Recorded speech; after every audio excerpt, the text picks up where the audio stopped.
ನಮಸ್ಕಾರ. ಮತ್ತೆ ನಿಮಗೆಲ್ಲ ದುಡ್ಡಿನ ಮಾತು ಕಾರ್ಯಕ್ರಮಕ್ಕೆ ಸ್ವಾಗತ. ಇವತ್ತು ಮಾರ್ಕೆಟ್ 80 ಪಾಯಿಂಟ್ ಪ್ಲಸ್ ಅಲ್ಲಿದೆ. ಎಕ್ಸ್ಪೆಕ್ಟೆಡ್ ಲೈನ್ಸ್ ಅಲ್ಲಿ ಹೋಗ್ತಾ ಇದೆ. ಚಿನ್ನ ಲೈಟ್ ಆಗಿ ಕರೆಕ್ಟ್ ಆಗಿದೆ. 14,518 ಅಲ್ಲಿ ಇದೆ. ಅಂದ್ರೆ ನಿನ್ನೆ ಬೆಳಗ್ಗೆಯಿಂದ ನಿನ್ನೆ ಈವ್ನಿಂಗು ಏರಿ ಇವತ್ತು ಇಳಿದಿದೆ. ಇಂಟರ್ನ್ಯಾಷನಲ್ ಮಾರ್ಕೆಟ್ ಅಲ್ಲಿ 5,000ಕ್ಕಿಂತ ಮೇಲೆ ಇದೆ. ಚಿನ್ನ ಸ್ಟಡಿ ಆಗಿದೆ. 12,500 ಇನ್ನು ಬೇಸ್ ಸ್ಟಡಿ ಆಗಿದೆ. ಬೆಳ್ಳಿ ಫ್ಯೂಚರ್ಸ್ ಅಲ್ಲಿ ಇನ್ನು ಕೆಳಗಡೆ ಬಿದ್ದಿದೆ. 260 250ಗಿಂತ ಕೆಳಗಡೆ ಹೋಗಿದೆ ಅಂತ ಹೇಳ್ತಾ ಇದ್ದಾರೆ. ನಮ್ಮ ಜನಗಳು ರಿಟೇಲ್ ಅಲ್ಲಿ 3 ಲಕ್ಷ ಅಂತ ಹೇಳ್ತಾ ಇದ್ದಾರೆ. ಮಾರೋ ಬೆಲೆನ ಕೇಳ್ಕೊಂಡು ತಗೊಳ್ಳೋ ಬೆಲೆನ ನೋಡಿ. ಸೊ ಓವರ್ ಆಲ್ ಆಗಿ ನೋಡಿದ್ರಿ ಅಂತ ಅಂದ್ರೆ ಬೆಳ್ಳಿನಲ್ಲಿ ಇನ್ವೆಸ್ಟ್ ಮಾಡೋಂತವ್ರಿಗೆ ಒಂದೇ ನೋವು. ಗೋಲ್ಡ್ ಹಾಗೆ ಸ್ಟೇಬಲ್ ಆಗಿದೆ, ಪೀಕ್ ಕಡೆ ಹೋಗಿಲ್ಲ. ಗೋಲ್ಡ್ 5,030 ನಲ್ಲಿ ಇದೆ. ರೂಪಾಯಿ 9060 9070 ನಲ್ಲಿ ಇದೆ. ಇವತ್ತು ಟೈಟನ್ದು ರಿಸಲ್ಟ್ ಬರ್ತಾ ಇದೆ. ಹಾಗೆ ಕರ್ನಾಟಕ ಬ್ಯಾಂಕ್ ರಿಸಲ್ಟ್ ಕೂಡ ಬರುತ್ತೆ. ಇವತ್ತು ಮಾರ್ಕೆಟ್ ಅಲ್ಲಿ ನೋಡಿದ್ರಿ ಅಂತಂದ್ರೆ ಝೈಡರ್ಸ್ 2% ಡೌನು, ಮಣಪ್ಪುರಂ 1% ಡೌನು, ಅಂಗಮೈಲು 1% ಡೌನು, ಟೈಟನ್ 2% ಏರಿದೆ. ತಮಿಳುನಾಡು ಮರ್ಕಂಟೈಲ್ ಬ್ಯಾಂಕು 2% ಏರಿದೆ. ಟಾಟಾ ಸ್ಟೀಲು 1% ಏರಿದೆ. ಸೊ ಓವರ್ ಆಲ್ ಆಗಿ ನೋಡಿದ್ರಿ ಅಂತಂದ್ರೆ ಮಾರ್ಕೆಟು ಹಾಗೆ ಪ್ಲಸ್ ಮೈನಸ್ ಅನ್ನೋಂಥ ರೇಂಜಲ್ಲಿ ಇದೆ. ಎಲ್ಲವೂ ಆಗಿದೆ ಮಾರ್ಕೆಟು. ಬಟ್ ಓವರ್ ಆಲ್ ಆಗಿ ನಾವು ಕನ್ಸಿಡರ್ ಮಾಡಿದ್ದೆಲ್ಲ ಒಳ್ಳೆ ಪೊಸಿಷನ್ ಅಲ್ಲಿ ಇದೆ.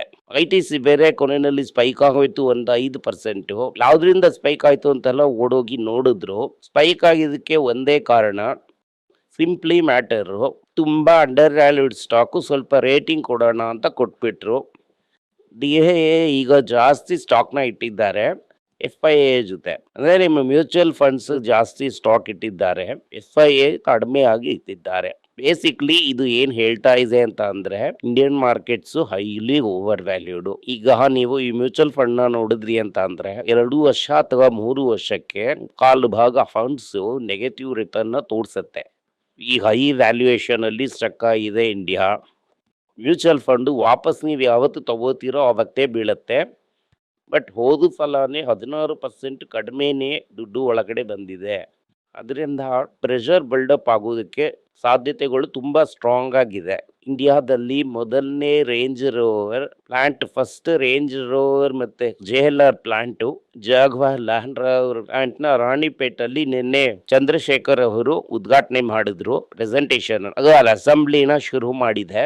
ಚೀಫ್ ಮಿನಿಸ್ಟರ್ ಸ್ಟಾಲಿನ್ ಕೂಡ ವಿಸಿಟ್ ಮಾಡಿದ್ರು. ಒಂದು ರೇಂಜ್ ರೋವರ್ ಕಾರಲ್ಲಿ ಹತ್ತಿ ಓಡಿಸಿ ನೋಡಿದ್ರು. ಓವರ್ ಆಲ್ ಆಗಿ ನೋಡಿದ್ರಿ ಅಂತಂದ್ರೆ ಒಳ್ಳೆ Tamil Nadu first range rover administrator ಒಳಗಡೆ ಬಂದಿದೆ. ಟಾಟಾ ಸ್ಟೀಲ್ ಏನು ಹೇಳ್ತಾ ಇದ್ದಾರೆ ಅಂದ್ರೆ ಯುರೋಪ್ ಅಲ್ಲಿ ಪ್ರೈಸಸ್ ಸ್ವಲ್ಪ ದಿನಕ್ಕೆ ಹೈ ಆಗೇ ಇರುತ್ತೆ, ನಮಗೆ ಒಳ್ಳೆ ಮಾರ್ಜಿನ್ ಅಂತ ಟಾಟಾ ಸ್ಟೀಲ್ ಹೇಳಿದ್ದಾರೆ.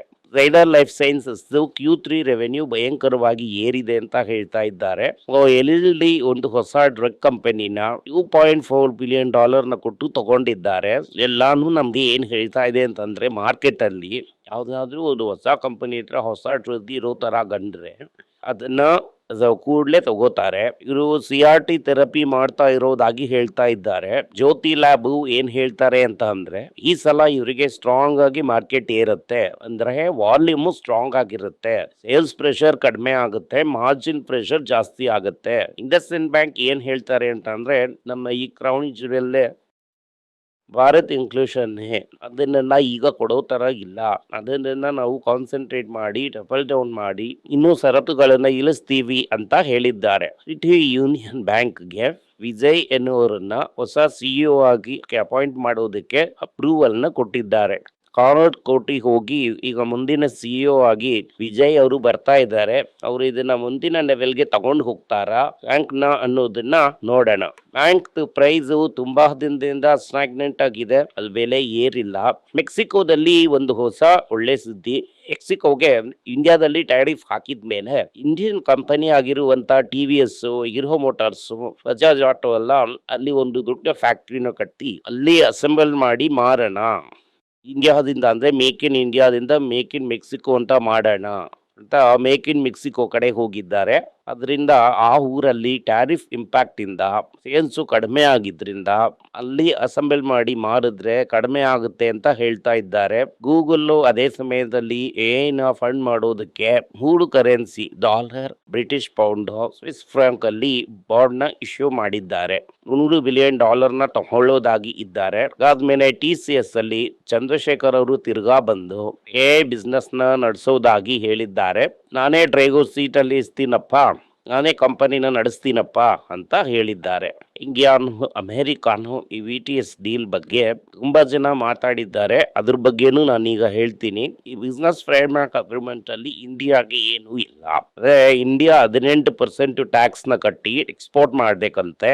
ಅಮೆರಿಕಾದಿಂದ ಫ್ರೀಯಾಗಿ ಸಾಮಾನುಗಳನ್ನ ತಗೊಳುತ್ತೆ. ಇದು ಮಾತ್ರ ನಾವು ಫಾರ್ಮಾ ಏರ್ಕ್ರಾಫ್ಟ್ ಕೆರಿಯರು ಏರ್ಕ್ರಾಫ್ಟ್ಗೆ ಪಾರ್ಟ್ಸ್ ಮಾತ್ರ ಕಡಿಮೆ ಮಾಡ್ಕೋತೀವಿ, ಬೇರೆದಕ್ಕೆಲ್ಲ ಅಗ್ರಿಮೆಂಟ್ ಆದ್ರೇನೆ ಕಡಿಮೆ ಆಗುತ್ತೆ ಅಂತ ಹೇಳಿದ್ದಾರೆ. ಹಂಗಂತಂದ್ರೆ ತಿರುಪೂರಲ್ಲಿ 25% ಟ್ಯಾಕ್ಸ್ ಕಂಪಲ್ಸರಿ, ಮಿಕ್ಕಿರುವಂತ 26% ಇಲ್ಲ ಅಂತ ಹೇಳಿಬಿಟ್ರು ಟ್ಯಾಕ್ಸ್. ಈಗ ರಷ್ಯನ್ ಟ್ಯಾಕ್ಸ್ ನ ವಿಡ್ರಾ ಮಾಡಿದ್ದಾರೆ. ಯಾವಾಗ ಅದನ್ನ ತಿರ್ಗಾ ಏರಿಸ್ತಾರೆ ಅಂತ ಅನ್ನೋದು ಗೊತ್ತಿಲ್ಲ. ರೇಷನ್ ಕರು ದೇಶ ಅಮೆರಿಕಾದಲ್ಲಿ ಹೋಗಿದ್ದ ಅವನ ಟ್ರೇಡ್ ಡೀಲ್ ಕೇಳಿದ್ರೆ ನನಗೆ ಅದ್ರ ಬಗ್ಗೆ ಏನೂ ಗೊತ್ತಿಲ್ಲ, ನೀವು ಪಿಯೂಷ್ ಜಿನ ಕೇಳಿ, ಪಿಯೂಷ್ ಗೋಯಲೇ ಅದನ್ನ ಮಾಡ್ತಾ ಇದ್ದಾರೆ ಅಂತ ಹೇಳಿದ್ದಾರೆ. ಈಗ ಟೋಟಲ್ ಆಗಿ ಕನ್ಫ್ಯೂಷನ್ ಅಲ್ಲಿ ಇದೆ. ಆ ಬಿಸ್ನೆಸ್ ಫ್ರೇಮ್ವರ್ಕ್ ಅಗ್ರಿಮೆಂಟ್ ಅಲ್ಲಿ ಏನ್ ಹೇಳಿದೆ ಅಂತಂದ್ರೆ, ಹೇಳಿದ್ದು ಮೈನ್ ಆಗಿ ನನಗೆ ಗೊತ್ತಾಗಿದ್ದು 3 ವಿಷಯ. ಇಂಡಿಯಾ ವಸ್ತುಗಳನ್ನ ಕಳಿಸಿದ್ರೆ 18%, ಅಮೆರಿಕ ವಸ್ತುಗಳನ್ನ ಕಳಿಸಿದ್ರೆ 0%. ಪಾಪ ಅಮೆರಿಕ ಫಾರ್ಮರ್ ತುಂಬಾ ಕಷ್ಟಪಡ್ತಾ ಇದ್ದಾನೆ. ಅದರ ಜೀವನಾಧಾರವನ್ನು ಸುಧಾರಿಸೋದಕ್ಕೆ ಇಂಡಿಯಾ ಅಂತ ಒಂದು ಮಾರ್ಕೆಟ್ ಇದೆ. ಆ ಮಾರ್ಕೆಟ್ ಅಲ್ಲಿ ಏನ್ ಬೇಕಾದ್ರೂ ಅವ್ನು ಹಿಡಿಸ್ತಾನೆ. ನಾವು ದುಡ್ಡನ್ನ ಎತ್ತಿ ಬಿಸಾಕ್ಬಿಟ್ಟು ಅದನ್ನ ತಗೋಬೇಕು ಅಂತ ಹೇಳ್ತಾ ಇದ್ದಾರೆ. ಇದರಲ್ಲಿ ಇಂಡಿಯಾಗೆ ಏನ್ ಸಿಗುತ್ತೆ ಅಂತಂದ್ರೆ ಏನೂ ಇಲ್ಲ. ಇಂಡಿಯಾದ ಭೀಮ್ ಎಕ್ಸ್ಪೋರ್ಟ್ಸು, ಅಮೆರಿಕಾದ ಸಾಫ್ಟ್ವೇರ್. H1B ವೀಸಾದಲ್ಲಿ ಇಂಡಿಯಾಗೆ ಏನಾದರೂ ಡಿಸ್ಕೌಂಟ್ ಇದೆಯಾ ಅಂತ ಕೇಳಿದ್ರೆ ಏನೂ ಇಲ್ಲ. ಅದರಿಂದ ನೋಡೋದ್ರಿಂದ ನನ್ನ ಪ್ರಕಾರ ಇಂಡಿಯಾದ ಕನ್ಸರ್ನ್ಸ್ ನ ಏನು ಅಡ್ರೆಸ್ ಮಾಡಿಲ್ಲ. ಯಾಕೆಂತಂದ್ರೆ ರಷ್ಯನ್ ಕ್ರೂಡ್ ನ ಕಡಿಮೆ ಮಾಡಿದ್ರಿಂದ ತಿರುಪೂರ್ಗೆ 25% ಟ್ಯಾಕ್ಸ್ ಖಂಡಿತವಾಗ್ಲೂ ಬರುತ್ತೆ. ಇಂಡಿಯಾ $500 ಬಿಲಿಯನ್ ವಸ್ತುಗಳನ್ನ ಅಮೆರಿಕಾದಿಂದ ತಗೊಳ್ತೀವಿ ಅಂತ ಹೇಳಿದ್ದಾರೆ. ಅದಕ್ಕೆ ಪಿಯೂಷ್ ಗೋಯಲ್ ನಾವು ಈಗ ತಗೊಳ್ಳೋದಿಲ್ಲ, ನಿಧಾನವಾಗಿ ತಗೋತೀವಿ ಅಂತ ಹೇಳಿದ್ದಾರೆ. ಟ್ರಂಪ್ ಭಾಗವತರು ಆಲ್ರೆಡಿ ಸೌತ್ ಕೊರಿಯಾ ಮೇಲೆ ಈ ಅಗ್ರಿಮೆಂಟ್ ಅನ್ನ ನಡೆಯಲ್ಲ, ಮೊದಲು $500 ಬಿಲಿಯನ್ ತಗೊಂಡ್ರೇನೆ ಈ ಅಗ್ರಿಮೆಂಟ್ ಅನ್ನೋದು ನಡೆಯುತ್ತೆ ಅಂತ ಹೇಳಿದ್ದಾರೆ. ಇಂಡಿಯಾಗೆ ಯಾವಾಗ ಈ ರೀತಿ ಅಗ್ರಿಮೆಂಟ್ ಎಲ್ಲ ನಡೆಯಲ್ಲ ಅಂತ ಹೇಳ್ತಾರೆ ಅನ್ನೋದು ಗೊತ್ತಿಲ್ಲ. ನೀವು ಇದು ಬರೀ ಬಿಸ್ನೆಸ್ ಫ್ರೇಮ್ವರ್ಕ್ ಅಗ್ರಿಮೆಂಟೇ ಇದೆ, ಇನ್ನೂ ಸರಿಯಾಗಿ ಆಗಿಲ್ಲ. ಇದಾದ್ಮೇಲೆ ನೆಗೋಷಿಯೇಟ್ ಆಗಿ 2 ಟ್ರೇಡ್ ಅಗ್ರಿಮೆಂಟ್ ಹೋಗ್ಬೇಕು. ಅದಕ್ಕೆಲ್ಲ ಟೈಮ್ ಆಗುತ್ತೆ, ಇನ್ನೂ ತುಂಬಾ ದಿನ ಇದೆ. ಆಲ್ರೆಡಿ ಅದರೊಳಗೆ ಪಂಜಾಬ್ ಹೈಯರ್ SIಗಳೆಲ್ಲ ನ ಕತ್ಕೊಂಡು ಇಳಿದಿದ್ದಾರೆ. ಹೇಳಿದ್ರೆ ಇದು ಸ್ಟ್ರೈಕು ಫಾರ್ಮರ್ಸ್ಗೆ ಅಗೇನ್ಸ್ಟ್ ಅಂತ ಹೇಳಿದ್ದಾರೆ.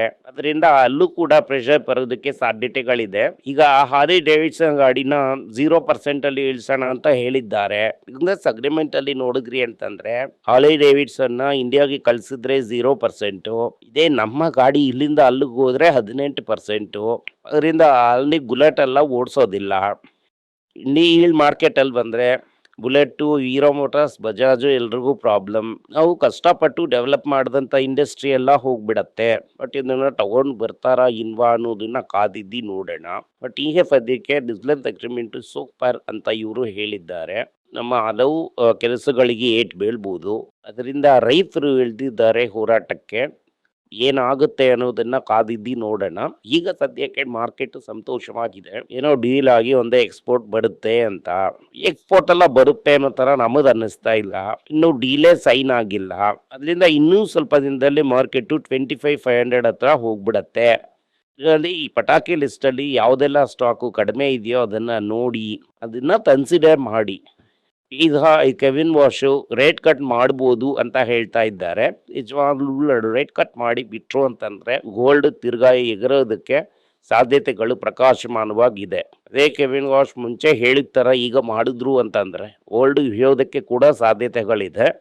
ಇನ್ ರೀತಿ ಚಿನ್ನ ಇದೆ. ಯಾವ ಕಡೆ ಹೋಗುತ್ತೆ ಅನ್ನೋದನ್ನ ಕಾದಿದ್ದಿ ನೋಡೋಣ. ಚೈನಾದಲ್ಲಿ ಏನ್ ಮಾಡಿದ್ದಾರೆ, US ಟ್ರೆಷರಿಗೆ ಅಗೇನ್ಸ್ಟ್ ಆಗಿ ಫೈನಾನ್ಸ್ ಮಾಡಬಾರ್ದು ಅಂತ ಬ್ಯಾಂಕ್ ಅಲ್ಲಿ ಹೇಳಿದ್ದಾರಂತೆ. ಇದೇನೇ ದುಗುಡಗ ಸುದ್ದಿ.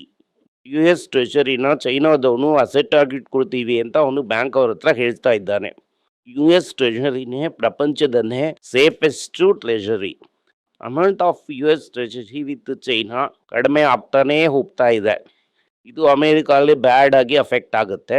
ಅಮೆರಿಕ ಈ ಬಜೆಟ್ ಫೇಸ್ ಮಾಡೋವಲ್ಲ, ಅವರ ಟ್ರೆಜರಿನ ತಗೊಳ್ಳೋದಕ್ಕೆ ಜನಗಳು ಬೇಕಾಗ್ತಾರೆ. ಈ ತರ ಚೈನಾ ತಗೊಳ್ಳೋದಿಲ್ಲ. ಜಪಾನೇ ಪ್ರೆಷರ್ ಅಲ್ಲಿ ಇದೆ ಅಂತಂದ್ರೆ US ಟ್ರೆಜರಿ ಎಲ್ಲಿ ಹೋಗುತ್ತೆ ಅಂತ ಒಂದು ಪ್ರೆಷರ್ ಇದೆ. ಇದರಿಂದ US ಇಂಟ್ರೆಸ್ಟ್ ರೇಟ್ಸ್ ಟ್ರಂಪ್ ಅನ್ಕೋತಾ ಇರೋ ರೀತಿ ಕಡಿಮೆ ಆಗುವುದಿಲ್ಲ. ಕೆವಿಂಗ್ ವಾಶು ಒಂದು ಹಾಕು, ಅದರಿಂದ ತಿರ್ಗಾ 0% ಇಂಟ್ರೆಸ್ಟ್ ರೇಟ್ ಬರುತ್ತಾ ಅಂತ ಅನ್ನೋದು ಡೌಟ್. ಇದರಿಂದ ಏನ್ ನಡೀಬಹುದು?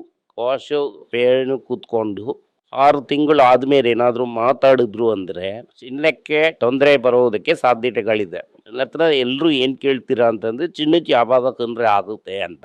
US ಟ್ರೆಷರಿನ ತಗೊಳ್ಳೋದಕ್ಕೆ ವ್ಯಕ್ತಿ ಇಲ್ದಂಗೆ ಅಮೆರಿಕಾದಲ್ಲಿ ಇಂಟ್ರೆಸ್ಟ್ ರೇಟ್ ಏರೋದಕ್ಕೆ ಶುರು ಆಯ್ತು ಅಂದ್ರೆ ಡಾಲರು ಸ್ಟ್ರೆಂಥನ್ ಆಗುತ್ತೆ, ಗೋಲ್ಡು ಸ್ವಲ್ಪ ತೊಂದರೆ ಕೊಡುತ್ತೆ. ಬಟ್ ಅದು ಇವತ್ತು ನಡೆಯುತ್ತೆ ಅಂತ ನಮ್ಮಿಂದ ಹೇಳೋದಕ್ಕಾಗಲ್ಲ. 5-6 ತಿಂಗಳು ಆದ್ಮೇಲೆ ನಡೀಬಹುದು.